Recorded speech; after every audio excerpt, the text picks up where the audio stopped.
case mengenai buoyancy, ya buoyancy untuk ya entah fluidanya liquid atau fluidanya gas. Pada dasarnya itu ada case di mana buoyancy itu dapat terjadi. Nah, buoyancy, ya kenapa dia masuk ke statika fluida? Karena dalam menganalisis suatu buoyancy, kita anggap benda tersebut ada dalam keadaan diam. Ya, dia statik di situ. Kita anggap benda itu ada dalam keadaan diam, sehingga persamaan-persamaan fluid static itu bisa kemudian kita gunakan. Ya, jadi yang penting di sini adalah kita bisa mengambil asumsi. Ya, kita bisa mengambil asumsi. Tapi apakah asumsi itu tepat atau tidak itu tergantung case, ya, tergantung situasi dan kondisinya. Ya, seperti soal kemarin, ya kenapa? Oke, untuk soal yang kemarin ada pertanyaan nggak? Saya kira itu gampang ya. Ada pertanyaan dulu soal yang kemarin? Belum ya? Jadi kalau di soal kemarin itu kan ada dua persoalan yang saya tunjukin. Yang pertama, kalau kita mengganti kita mengganti fluidanya, ya dari yang sebelumnya itu minyak berat, dari yang sebelumnya itu minyak ringan, ya, dengan suatu densitas tertentu, kemudian pada kondisi emergency dia diganti dengan fluida yang lebih berat, ya apa kendalanya.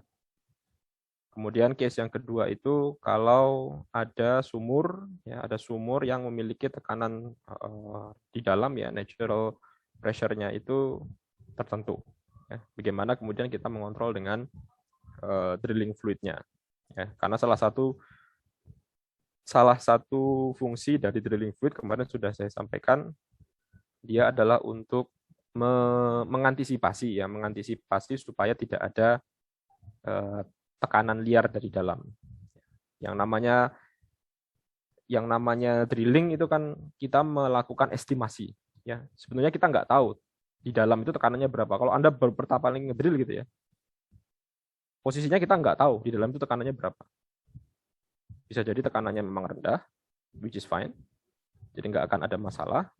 Atau malah sebaliknya, ketika tekanannya itu tinggi, ya tekanannya itu tinggi, maka kita harus bisa memperkirakan, ya berapa kemudian konsentrasi, density dan lain sebagainya yang harus kita kontrol di drilling fluidnya. Nah untuk case yang pertama, yang tangki ya. Yang tangki itu kan berarti nanti Anda bisa hitung seperti ini. Logika saja ya. Logika sederhananya adalah ketika Anda mengganti dengan fluida yang lebih berat, densitasnya lebih besar, berarti tekanan hidrostatik pada titik terendahnya itu kan makin besar. Ya. Jadi kalau kita kita masukkan gitu ya, kita masukkan fluida yang densitasnya lebih berat, ya otomatis dia nggak bisa. Kalau Anda isi penuh. Ya, paham maksud saya ya? Jadi kan ketika kita menghitung tekanan hidrostatik, dia kan ada fungsi ketinggian. Yang semula didesain punya ketebalan T misalkan ya, T milimeter. T milimeter ini kan didesain pada kondisi worst case untuk densitas tertentu dan kondisi worst case ketika dia fluidanya full. Ya, fluidanya full. Jadi kalau misalkan densitasnya itu ringan, didesain untuk ketinggian tertentu ya, yang full tadi, berarti kan tebalnya sudah tertentu. Nah sekarang tebalnya kan nggak kita ganti, tapi kita ganti fluidanya. Ya, kalau fluida itu diganti ya, dengan densitas yang lebih besar, berarti konsekuensi logisnya adalah apa? Kalau kita masih ingin memasukkan si minyak berat tadi, konsekuensinya bagaimana?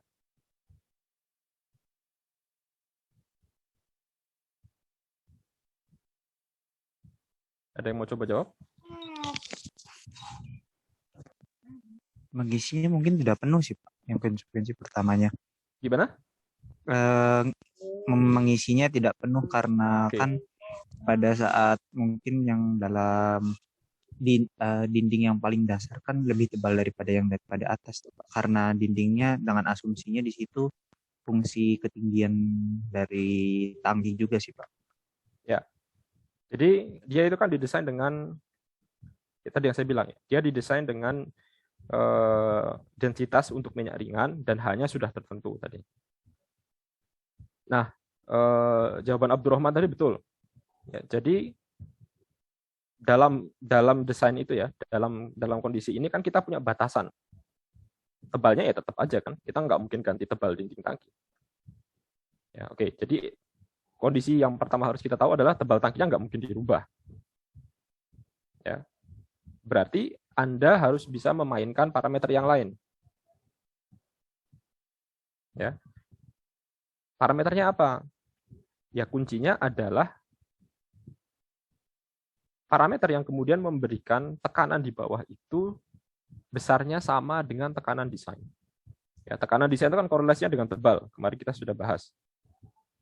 Ya, kemarin yang waktu kita bahas pressure force act on a surface itu, yang dia ada silinder perpotongannya, ada gaya yang keluar, kemudian kan itu ada hubungannya dengan tebalnya. Artinya kalau tekanan hidrostatiknya didesain seperti itu, tebalnya sudah tertentu. Sekarang kita dikunci nih.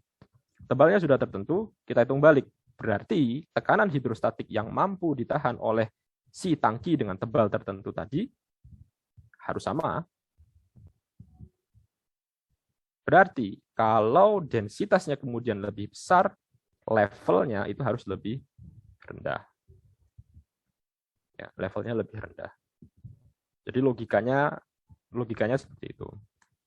Ya, jangan kemudian Anda bilang, oh jangan Pak, nggak bisa Pak, ini tangkinya nggak bisa dimasukkan, misalkan apa namanya, fluidanya nggak bisa dimasukkan. Nah tapi ini kondisinya emergency nih. Kalau kondisi emergency kan Anda harus bisa memikirkan alternatif tadi ya. Ya sudah, berarti batasannya adalah fluida berat tadi, minyak berat tadi bisa dimasukkan ke dalam tangki yang tadinya minyak ringan tadi dengan catatan bahwa ketinggiannya tidak boleh melebihi H tertentu. Ya, kalau dia tingginya sama dengan tekanan desain, dengan H yang full misalkan, ya otomatis pecah bawahnya. Ya, jadi kira-kira seperti itu. Kemudian untuk yang case nomor 2 itu hydrostatic pressure saja. Ya, berarti itu fungsi ketinggian saja. Ya, kenapa kemudian yang flow rate itu tidak dimasukkan? Karena kita mengasumsikan ini posisinya dalam keadaan statik. Ya, jadi besarnya tekanan itu sama dengan besarnya tekanan itu berkorelasi dengan tinggi kolom cairan. Ya, tinggi kolom cairan. Ya, sementara kalau Anda diminta untuk mendesain, Anda ini bisa memperkirakan ya. Anda bisa perkirakan kalau nanti pada kedalaman segitu tekanannya tertentu, berarti variabel yang bisa Anda otak-atik ya, di drilling fluidnya itu adalah densitasnya. Ya, ada juga sebenarnya selain densitas ada viskositas dan lain sebagainya. Tapi dalam hal ini ketika kita bicara tekanan, ya berarti tekanan dari dalam itu misalkan tertentu, ya sudah tingginya kan tergantung dari posisi Anda ngebornya ya. Nah, itu susahnya di situ. Ya, selain itu juga nanti Anda bisa mengatur densitas. Jadi kalau di apa namanya di drilling itu ada yang namanya drilling mud, ya lumpur, ya pakai lumpur. Dan debris-debris yang habis apa namanya bongkahan-bongkahan tanah itu, serbuk-serbuk tanah itu kan kemudian dia juga akan jadi lumpur ya, yang dia akan mengaruhi tekanan hidrostatik dari sistem. Oke, saya lanjutkan. Jadi pada materi hari ini kita akan ke buoyancy.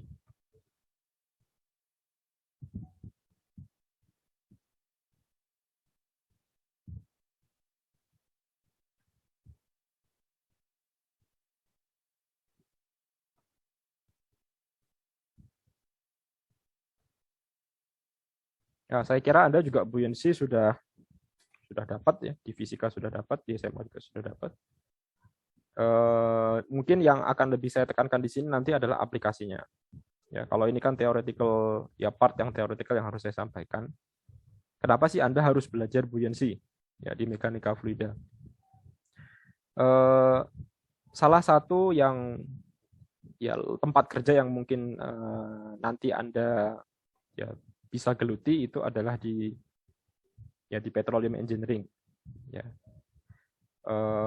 Waktu saya dulu kerja di PHE di Pertamina itu saya ditempatkan di Arco Arjuna.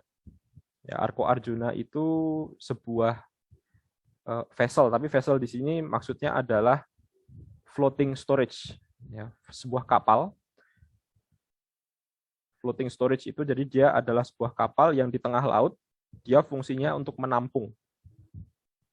Ya, kalau di tengah laut itu kan nggak mungkin kamu akan, ya pilihannya dua, either itu nanti ditransfer ke darat yang terdekat, tapi membutuhkan pipeline, atau di tengah laut minyak itu nanti ditampung di suatu tempat yang tadi saya bilang floating, ya floating storage. Jadi dia tempat penampungan di tengah laut. Ya ditampung, nah, nanti transaksi itu jadi di tengah laut. Nanti ada tanker, gitu.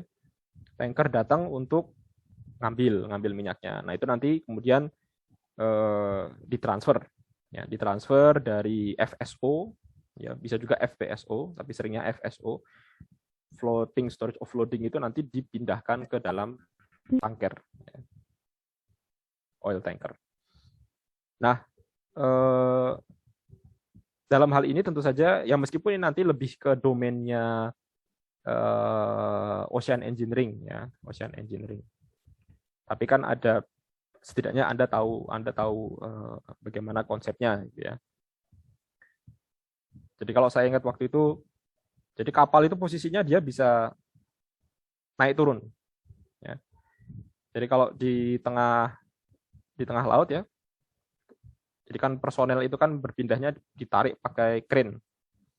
Ya, crane itu nanti kita naik kapal misalkan, ya bisa dua pilihannya, naik kapal atau chopper, helikopter maksudnya. Nah itu kapal datang gitu ya, jadi nanti ada posisi ketinggian, ada beda posisi ketinggian, nanti personel itu diangkat pakai crane. Nah, ketika si FSO itu full, ya, jadi dia tuh posisinya pendek sekali. Posisinya hampir sama dengan si tinggi kapal. Nah, itu posisinya dia full. Kemudian kalau dia kosong, ya berarti dia nanti posisinya ke atas. Nah, ini teori yang simple banget lah ya. Nah, itu satu untuk FSO. Kemudian di kapal itu ya, ada yang tahu ballasting? Ada yang pernah familiar atau pernah dengar ballasting? Tidak tahu, Pak. Belum tahu?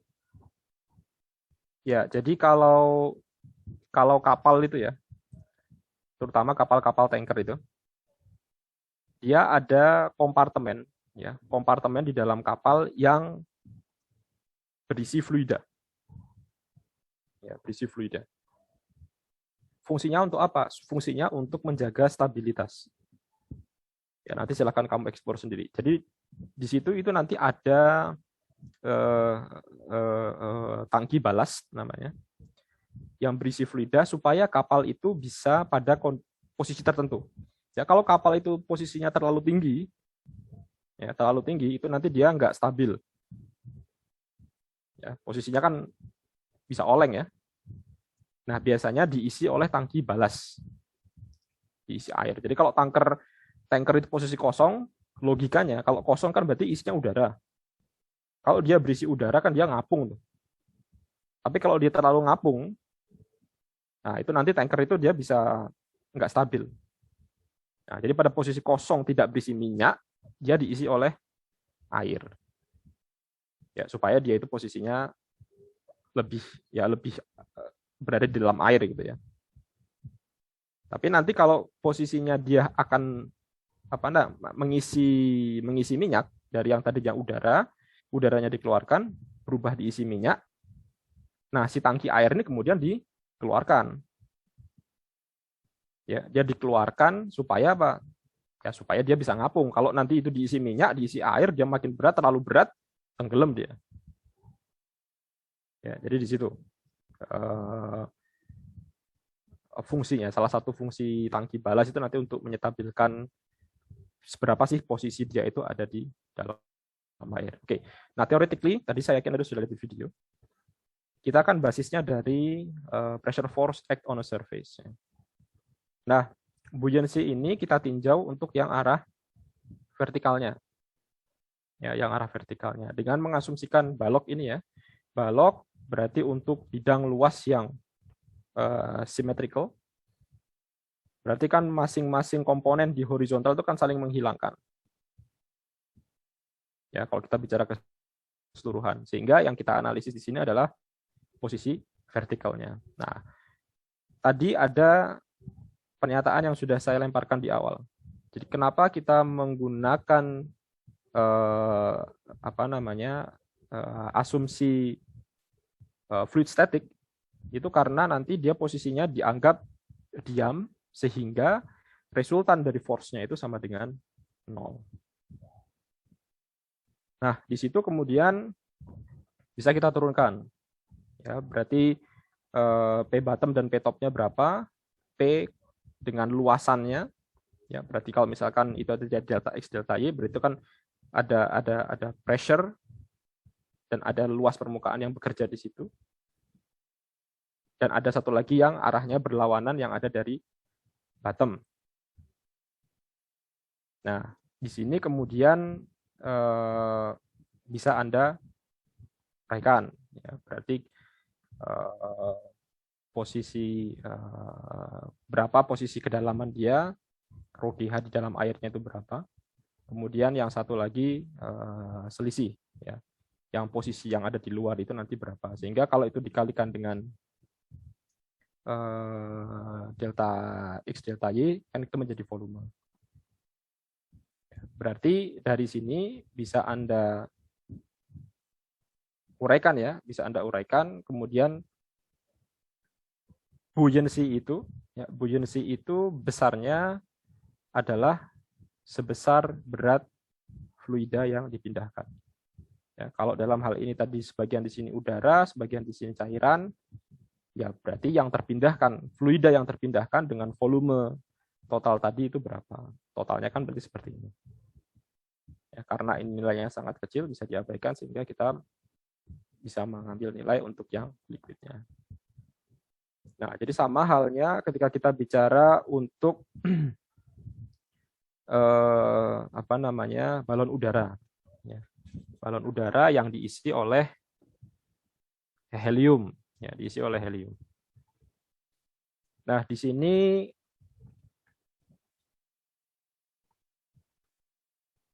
ya besarnya buoyant.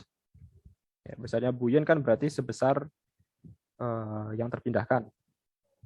Kemudian berat dari helium itu sendiri kan berarti ya, artinya si helium tadi dikalikan dengan volume balon berarti kan massa helium dikali gaya beratnya. Nah, karena dia itu posisinya mengapung di udara, berarti delta F-nya sama dengan 0. Berarti besarnya payload, ya, besarnya payload itu merupakan selisih dari besarnya buoyancy helium di udara dikurangi dengan berat helium itu sendiri. Ya, ini kalau Anda turunkan berarti yang terpindahkan berarti udara G kali volume balon yang di sini dikurangi dengan gaya berat helium berarti rho helium G kali volume balon juga.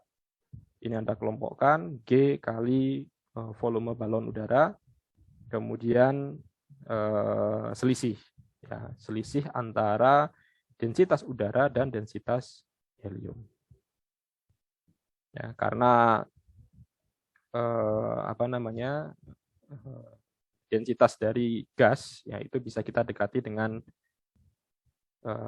gas ideal correlation. Ya.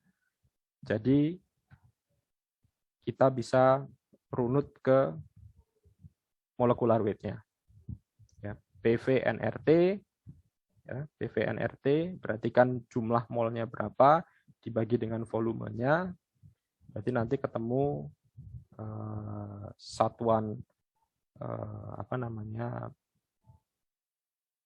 molnya ya, massa per molecular weight-nya. Nah, berarti nanti di sini adalah selisih molecular weight-nya. Karena diketahui di persoalan tersebut kondisi tekanan ya, dan suhunya itu sama.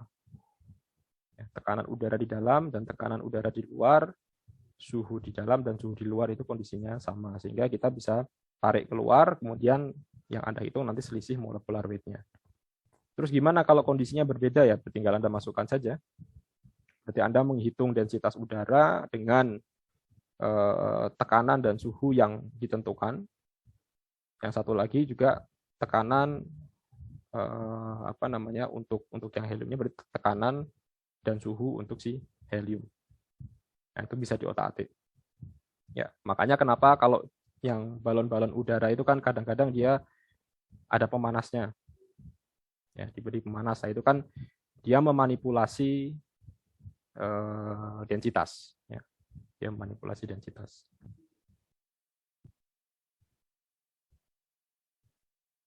Oke, selanjutnya ya ini balok.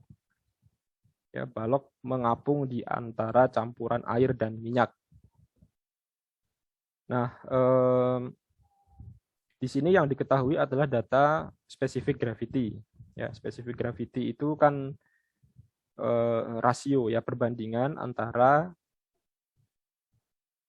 densitas dari benda yang mau kita tinjau terhadap densitas referensinya. Ya, dalam hal ini densitas referensinya adalah air. Ya. Oke, kita mulai dari analisis dulu. Jadi pada analisis ini ya, pada kondisi terapung berarti delta F di sini sama dengan 0. Berarti besarnya gaya gravitasi ke balok itu sama dengan gaya angkat buoyancy oleh kedua fluida ke balok tersebut. Nah, berarti kita bisa buat persamaan ini ya. Nah, sekarang volume balok dikali densitas, ini massa balok. Ya, massa balok dikalikan dengan G, beratnya. Itu sama dengan buoyancy-nya. Ya, buoyancy-nya. Buoyancy-nya di sini kan berarti ada 2. Ya, buoyancy-nya ada 2, yang diberikan oleh minyak dan juga yang diberikan oleh air. Ya, besarnya berapa? Besarnya sebesar berat fluida yang dipindahkan. Berarti berat air dan berat minyak yang terpindahkan. Berarti di sini saya tulis V air. Ini bukan V airnya, tapi volume balok yang ada di air. Ya. V minyak ini maksudnya adalah volume balok yang ada di minyak. Nah, jadi kan persamaannya seperti ini. Ya, ini dari menurunkan delta F sama dengan 0. Kemudian di sini kita bagi semuanya dengan densitas air. Ya, di sini hilang. Nah, densitas balok dibagi dengan densitas air, ini adalah specific gravity dari balok. Kemudian densitas minyak dibagi dengan densitas air, itu sama dengan specific gravity dari minyak. Ya, nanti di persoalan juga kita nggak akan straightforward juga ya. Kadang-kadang kita bicara densitas begitu, tapi mungkin instead of density kita masukkan specific gravity, misalkan seperti itu. Jadi nanti tergantung Anda paham atau tidak apa namanya konsep itu, terus bagaimana Anda memasukkannya ke dalam persamaan. Ya, dari persamaan ini tadi, maka V balok kali specific gravity balok sama dengan volume balok di air tambah volume minyak di air kali specific gravity minyak. Persamaan 1. Berarti besarnya volume balok itu sama dengan volume balok di fraksi air plus volume minyak di fraksi volume balok di fraksi minyak. Ini jadi persamaan 2-nya, sehingga dari persamaan 1 ini ya, ini sebenarnya terserah nanti Anda mau memanipulasinya bagaimana. Kalau di sini saya membuat manipulasi bahwa V minyak itu sama dengan V balok dikurangi volume balok yang ada di air. Ini substitusi masuk ke persamaan 1. Ya, masuk ke persamaan 1. Nah, ini kan berarti nanti tinggal balok air semua. Ya, berarti ini ada nilainya, SG balok ada nilainya, kemudian SG minyak ada nilainya. Kita punya dua variabel yang tidak diketahui, ya berarti nanti hasilnya adalah fraksi. Ya, volume balok yang ada di air dan volume balok total. Nah, itu besarnya adalah 0,857. Berarti kita tahu bagian yang ada di minyak itu adalah 1 minus fraksi yang ini. Jadi nilainya adalah 0,143. Nah, itu untuk contoh yang kedua. Oke, selanjutnya di sini ada pressure measurement, ya, untuk pengukuran tekanan. Nah, ini saya kira Anda juga sudah familiar ya. Kalau Anda tinjau seperti ini, kalau saya sih paling gampang ya, Anda tinjau sisi kiri dan sisi kanan dari titik referensi.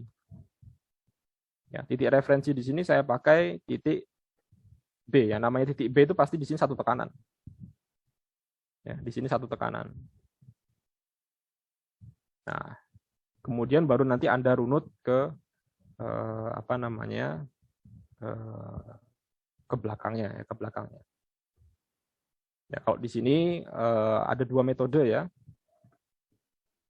Sorry. Ya, ini ada dua contoh sih. PB, ya, PB itu sama dengan, ya saya ninjau titik di sini ya.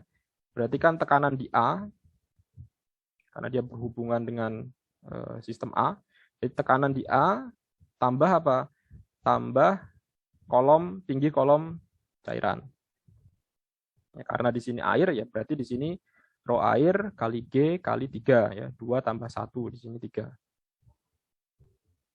Nah, yang tidak Anda ketahui kan berapa PC.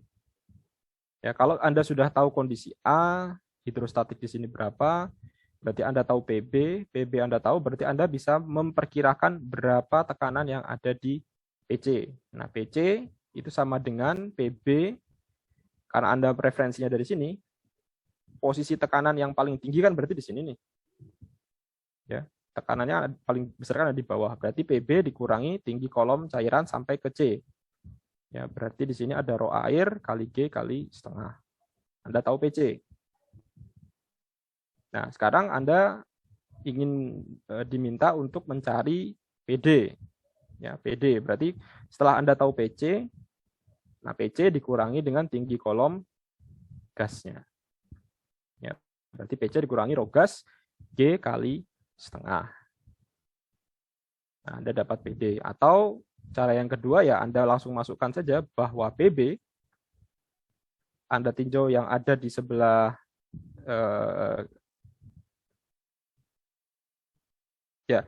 yang ada di sebelah kiri ya.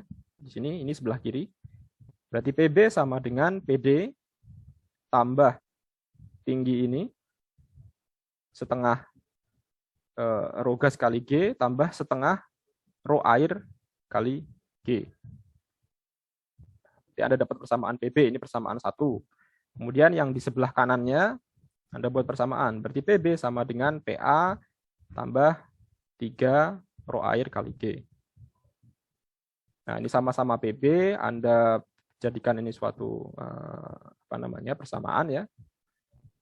Nah, di sini nanti kemudian rho A Anda tahu, rho air Anda tahu, rho gas Anda tahu, sehingga Anda bisa dapatkan tekanan PD. Ya, ini hanya dua metode perhitungan saja, tapi logikanya sama.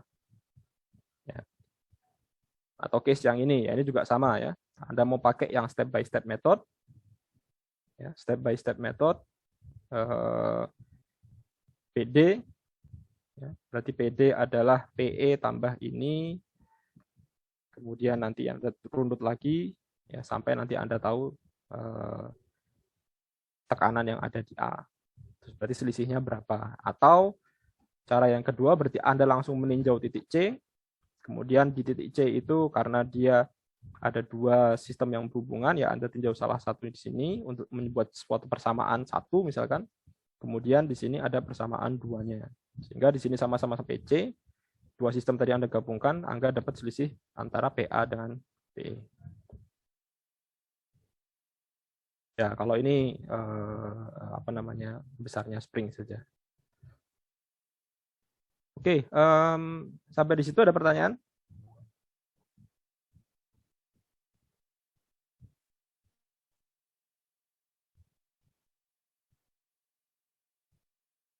Kalau belum, saya ingin Anda coba apa namanya, belajar case ini. Mana ya? Ya, ini soal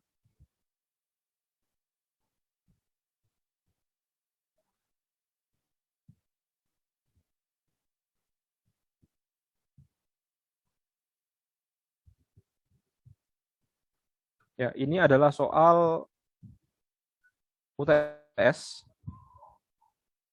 Ya, di sini ada dua sebenarnya yang berkaitan. Yang pertama adalah ini. Ya, ada manometer raksa. Ya, yang biru ini adalah raksa. Tapi di sini ada fluida itu mengalir 3 fase. Ya, ada gas, ada minyak, ada air.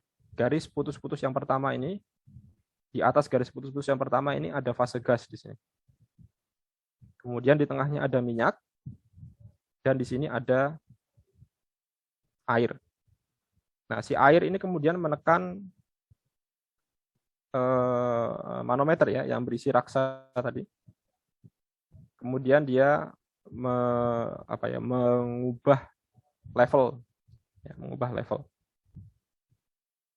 Nah, Anda diminta untuk menghitung berapa selisih yang terbaca di manometer raksa. Dengan diketahui data spesifik gravity sekian, minyaknya sekian, densitas air sekian.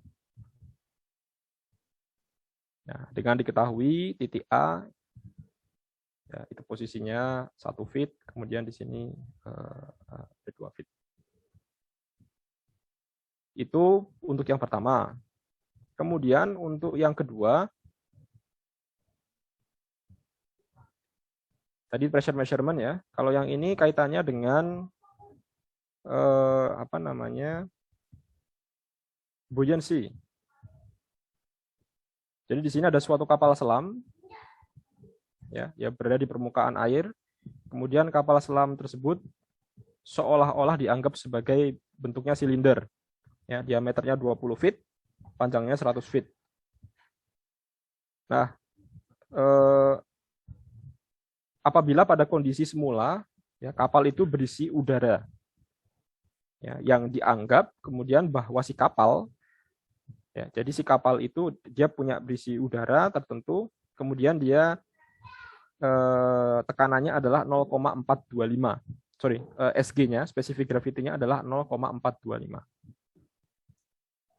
Nah, kalau Anda tahu SG-nya 0,425, pertanyaannya adalah berapa kedalaman kapal tercelup di dalam air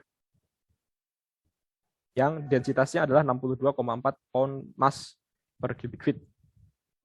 Kemudian yang kedua, ya, jika kemudian udara tekan itu dimasukkan, jadi ada dua pertanyaan yang sebenarnya sama, yang untuk menghitung kedalaman.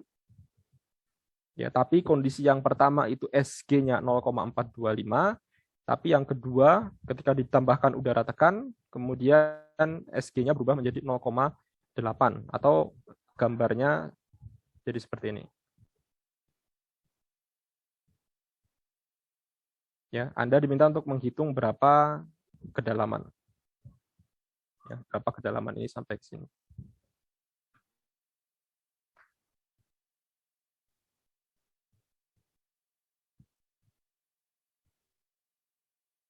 Oke, coba Anda kerjakan dulu.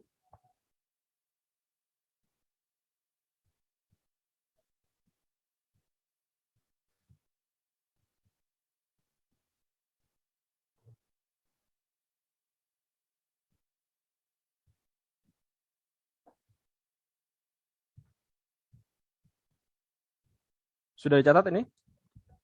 Atau kalian sudah punya soalnya?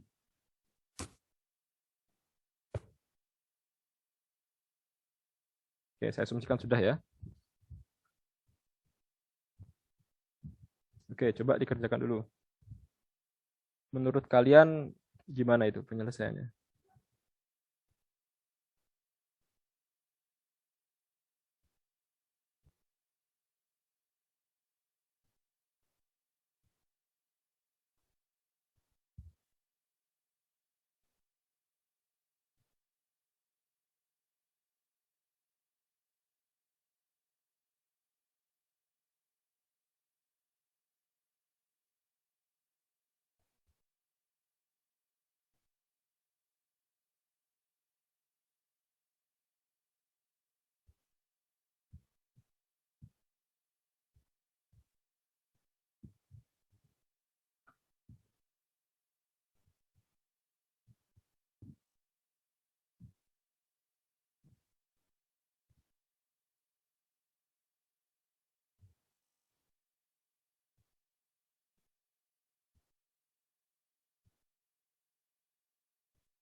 Yang nomor 1, ada yang mau coba menyampaikan?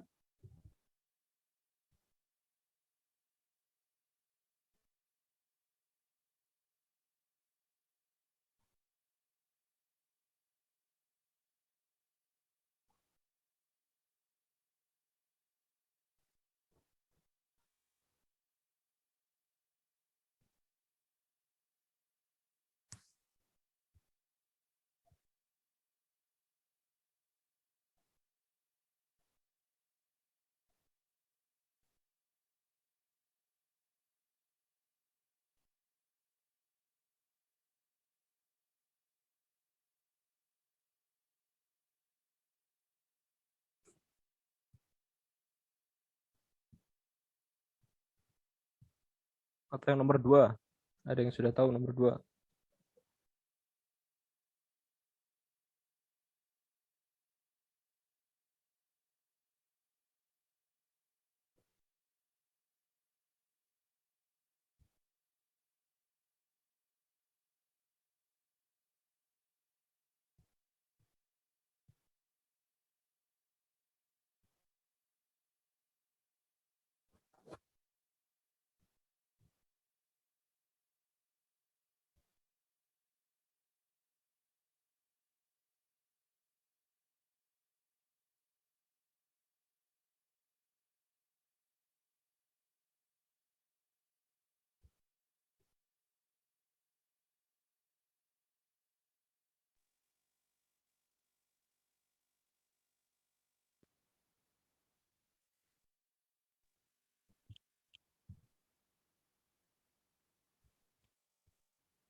Gimana nomor 1?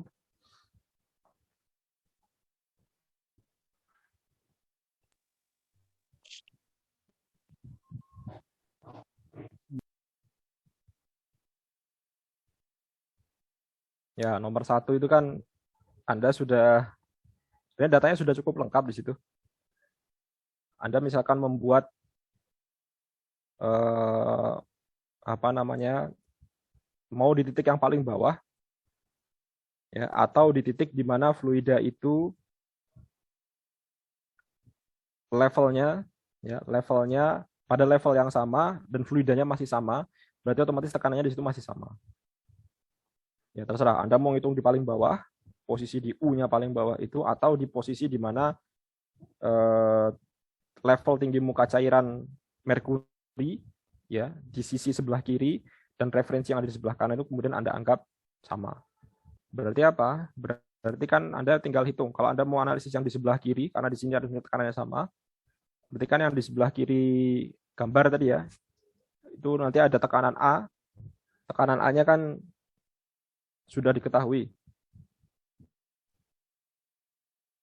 Ya, tekanan A-nya sudah diketahui. Nah, kalau tekanan A sudah diketahui, ya berarti tinggal Anda hitung berapa tinggi level cairan tadi. Ya, berarti dari titik A, Anda hitung yang minyak itu nanti berapa. Ya. Kemudian hidrostatik untuk air, itu tingginya berapa. Sama dengan yang di sebelah kanannya, berarti kan tinggal selisih merkurinya saja. Berarti selisih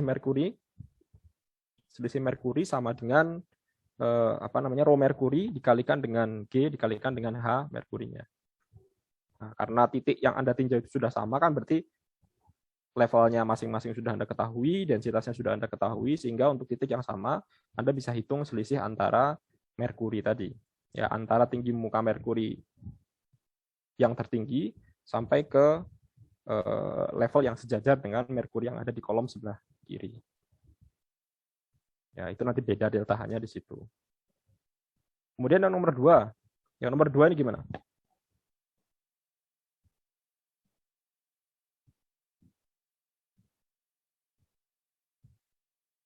Berarti kan nomor 2 Anda punya statik. Ya, Anda punya persamaan statik. Asumsinya berarti yang tadi ya, besarnya buoyancy dan gaya beratnya itu berarti berapa.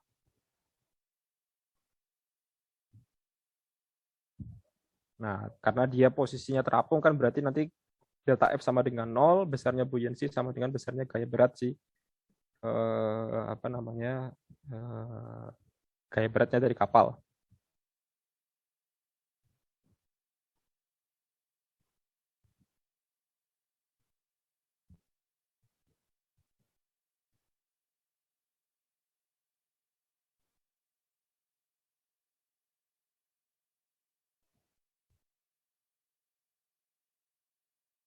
Gaya beratnya kapal berarti dari mana? Gaya berat kapal berarti kan SG. Ya. SG kali densitas air, kali G kali volume kapal, keseluruhan. Buoyancy-nya, ya, berarti sama dengan buoyancy. Buoyancy-nya adalah volume tercelup, ya, volume tercelup dikalikan dengan densitas air, ya, yang terpindahkan kan berarti yang kondisi tercelupnya, dikalikan dengan densitas air, dikalikan dengan G. Nah, itu karena persamaan delta F sama dengan 0, berarti besarnya buoyancy sama dengan besarnya gaya berat tadi. Nah, itu tinggal Anda selesaikan. Cuma permasalahannya adalah bagaimana Anda mencari besarnya volume tercelup. Gimana? Ini ada agak sedikit harus di otak-atik ya. Berapa besarnya volume tercelup?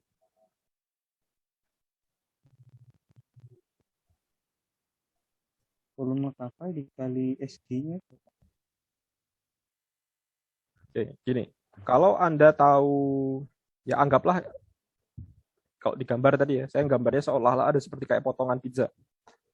Ya, Anda punya penampang kapal gitu. Kemudian ada titik tengahnya, kemudian dia ada sudut tertentu ya, alfa atau theta, saya lupa. Nah, itu kalau dihubungkan kan membentuk seperti potongan pizza itu. Ya, pizza bulat, kemudian Anda memotong satu slice pizza itu kan bentuknya tertentu ya. Nah, bagaimana Anda menghitung volume yang tercelup? Berarti kan volume tercelup itu yang di bawahnya tadi. atau itu adalah perpotongan. Ya, saya tuliskan gini.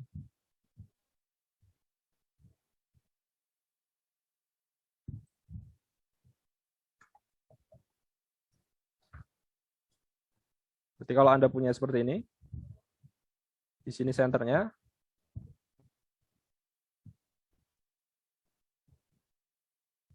sorry gambarnya jelek. Ya, kira-kira seperti ini. Nah, bagaimana kemudian Anda mencari volume ini? Kalau kesananya kan sama, 100 feet. Ya, berarti nanti dengan volume kapal bisa Anda coret-coret sehingga seolah-olah yang kita tinjau di sini adalah areanya. Ya, karena kan L-nya sama. Panjangnya kan sama semua. Nah, bagaimana Anda mencari ini? Ya, berarti sebenarnya sederhana ya. Pertama, Anda cari dulu ini. Bisa kan nyari volume, nyari luas ini kan? Kalau Anda punya sudut tertentu, ya, Anda punya suatu sudut tertentu, anggaplah di sini adalah A1, terus nanti Anda kurangi ini, yang kuning ini, A2. Berarti area tercelup itu sama dengan A1 dikurangi A2.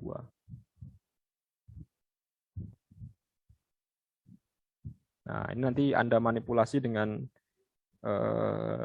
sudut dulu. Ya, jadi, Pak, lah sudutnya berapa? Nah, itu yang satu step yang harus Anda cari.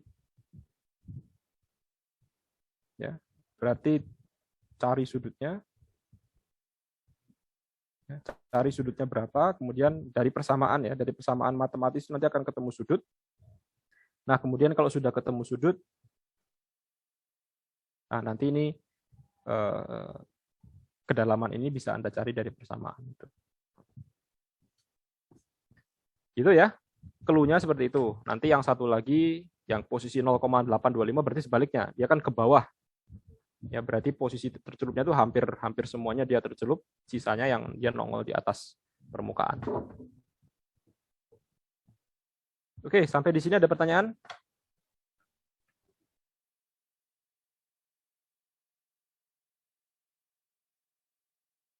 Belum? Ya, silahkan Anda coba. Anda mau diskusi kelompok itu bagus. Jadi nanti akan ada sharing ya, ada sharing knowledge. Mungkin ada yang sudah tahu, ada yang belum. Tapi saya sarankan sih Anda coba. Ini Anda sudah semester 3 ya. Kalau sudah semester 3 kan berarti Anda sudah harus mulai mandiri. Ya, terserah Anda. Saya kasih clue, ya, saya kasih soal. Anda harus mulai aktif ya, mulai aktif untuk gimana nih penyelesaiannya. Ya, kemarin ada yang nanya sama saya, bagus ya, Rafli kemarin. Rafli nanya sama saya, Pak, ini penyelesaiannya gimana? Which is fine and it's good. Ya, I support kind of attitude ya. Jadi kalau Anda tidak tahu, cari, ya, cari tahu. Kalau teman-temannya nggak tahu, tanya ke saya. Ya, kalau Anda nggak tanya, saya nggak tahu posisi Anda gimana. Jadi saya nggak bisa kasih penjelasan. Jadi saya berharap sih Anda mulai semester 3 dan seterusnya Anda mulai aktif. Ya, mulai aktif. Baik, ada pertanyaan sampai sini? Pak, mau bertanya. Yang soal kemarin yang dikerjakan itu boleh minta file pembahasannya enggak, Pak? Kalau tidak ada pertanyaan, maka saya cukupkan sekian. Terima kasih. Selamat siang. Assalamualaikum warahmatullahi wabarakatuh. Waalaikumsalam warahmatullahi wabarakatuh. Waalaikumsalam warahmatullahi wabarakatuh. Oke, saya akhiri ya.